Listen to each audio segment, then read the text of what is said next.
నువ్వు అనన్నా జ్యూస్ చేస్తానండి. నీకేం తెలీదు నువ్వు ఊరుకో ఉండన్నా. నీ పొగరేంటో అందరికీ తెలియాలి కదా! ఈడిని జ్యూస్ చేసావనుకో మన దగ్గరికి రావాలంటే అందరూ భయపడతారు. అయినా నేను ఒక్కడినే ఏం చేస్తానురా నన్ను కూడా జ్యూస్ చేసేస్తారాళ్ళు. నువ్వు ఇంతగా ఫీల్ అవుతున్నావు కాబట్టి మనం వెళ్ళి బనానా గాడిని అడుగుదాం. ఆడేదో ఒక ఉపాయం చెప్తాడు. ఈడేంటి ఆడే ఫీల్ అయిపోతున్నాడో.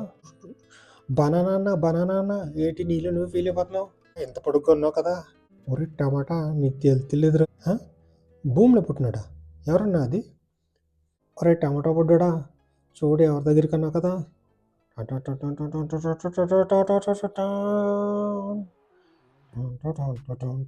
ఉల్లి మామ ఉల్లి మామ అంటే ఏమనుకున్నావు? ఆ మ్యాంగో గోల్ని జ్యూస్ చేసి కరెక్ట్ మొగుడి ఉల్లి మామే. పదండి ఉల్లి మామని వెళ్ళి అడుగుదాం. ఎంత పెద్దగా ఉన్నాడో ఉల్లి మామ అయితే ఖచ్చితంగా జ్యూస్ చేస్తాడు మ్యాంగో గోల్ని. ఉల్లి మామ ఉల్లి మామ ఉల్లి మామ ఉల్లి మామ